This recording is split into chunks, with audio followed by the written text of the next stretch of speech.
کەشناسی هەرێم لە ڕێگەی شارپرێسەوە ڕوونکردنەوەیەک لەسەر پەڵا گۆگردیەکە بڵاو دەکاتەوە. سەرۆکایەتی حکوومەت و هەرێمی کوردستان پشتیوانی خۆیان بۆ شاه عەبدوڵڵا وڵاتی ئوردن ڕاگەیاند.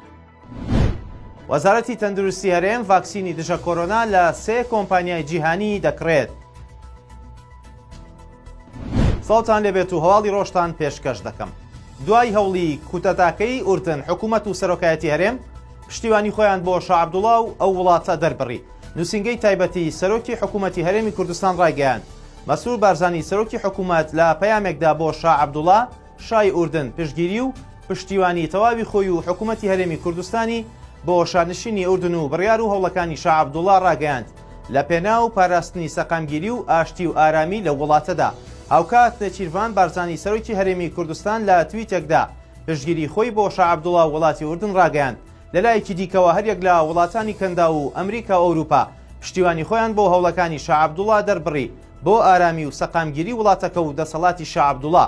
شەوی ڕابردوو میدیاکانی ئوردن بڵاویان کردەوە حکوومەتی ئەو وڵاتە شکستی بە هەوڵێکی کوتەتا هێناوە کە حەمزە بن حوسێن شازادەی جێنشینی پێشووی وڵاتە بەنیاز بوو بەسەر شاه عەبدوڵڵای دووەمی براکەیدا ئەنجامی بدات. بەرپرسی ڕاگەیاندنی کەشناسی هەرێم لە ڕێگەی شارپرێسەوە زانیاری لەسەر پەڵا گۆگردەکەی ئاسمان ڕادەگەیەنێت و داواش دەکات هاوڵاتیان بە دەروونێکی ئارام و بێترس لە بابەتەکە بڕوانن چونکە بابەتەکە زیاد لە خۆی گەورە کراوە.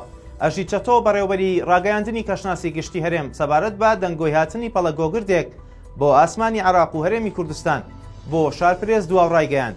دوای تەقینەوەی گرکانی ئەتنا ئەگەر بە ڕێژەیەکی زۆر گازەکە بگاتە ناو هەوا زیانێکی زۆری دەبێت و کاریگەری لەسەر تەندروستی مرۆڤ دەبێت.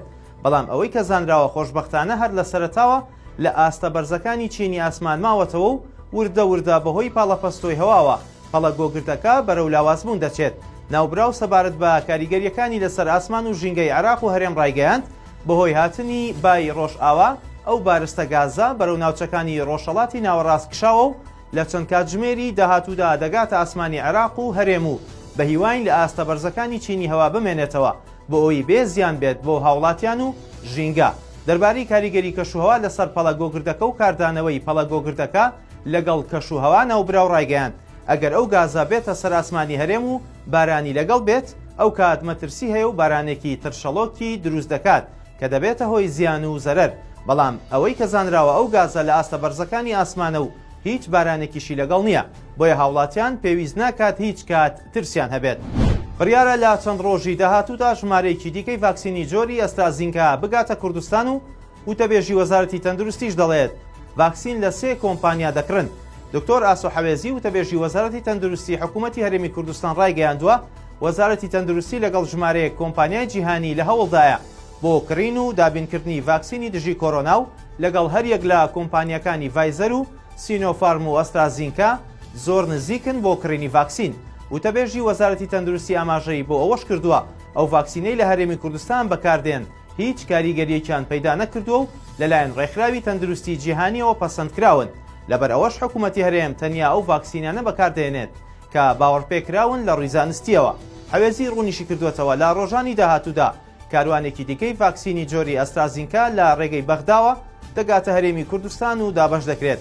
لە ماوەی ڕابردوودا حکوومەتی هەرێم 2 وەجبە لە ڤاکسینی لە حکوومەتی عێراق و چین وەرگرتووە و تا ئێستا کارمەندانی وەزارەتی تەندروستی و چەند توێژێکی دیکە ڤاکسینەکەیان وەرگرتووە. تورکیا کاری سیاسی لە 600 ئەندامی هەدەپا قەدەغە کردووە.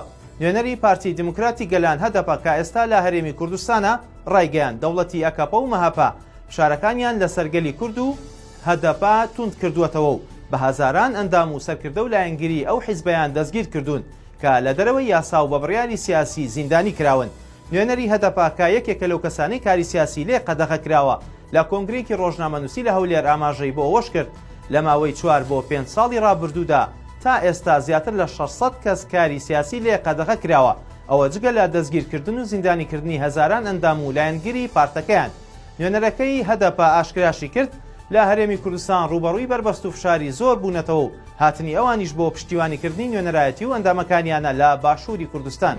لەسەر پرسی قاچاقچێتی لە خاڵە سنوورەکان 2 پەرلەمانتاری کوردستان بانگهێشتی دادگا کران. هەریەک لە عەلی حەمەساڵح و دابان محەممەد ئەندامانی پەرلەمانی کوردستان ڕایانگەیان واژۆیان لەسەر نووسراوێکی ئاگادارکردنەوەی دادگا کردووە بۆ دادگاییکردنیان لەسەر پرسی قاچاقچێتی لە خاڵە سنووریەکان و ئامادەن بچنە بەردەم دادوەر. ئەو دوو پەرلەمانتارە ئاماژەیان بۆ ئەوەش کردووە لەسەر قاچاقچێتی بە بەڵگەوە دەیسەلمێنن کە باشماخ لە ڕابردوو ئێستاشدا ناوەندێکی گەورەی قاچاقچێتیە. هەردوو پەرلەمانتارەکە هیوادارن دادگا سربەخۆی خۆی بپارێزێت. بۆ ئەوەش دوو بژاردە هەیە، وەک خۆیان دەڵێن یان دادگا سربەخۆیانە بڕیار دەدات و قسەکانیان دەسەلمێنێت یاخود بە ساڵێک بۆ 5 ساڵ حکمی هەردووکیان دەدا، چونکە هیچ سزای پێبژاردنێک نادەنە قاچاقچیەکان. دوای ئەوەی لە ماوەی ڕابردوودا لەسەر بەدواداچوون و خستنە ڕووی چەندین بەڵگا لەبارەی قاچاقچێتی لە خاڵە سنووریەکانی هەرێم، سکاڵای یاسایی لەسەر عەلی حەمەساڵح و دابان محەممەد تۆمار کرا لە مانگی کانونی دووەمی ئەم ساڵدا. لەسەر داواکاری خۆیان سەرۆکی پەرلەمانی کوردستان پارێزبەندی لەسەر هەردوو پەرلەمانتارەکە هەڵگرت. هەواڵی ڕۆژم پێشکەشکردن خواتان لەگەڵ بێت.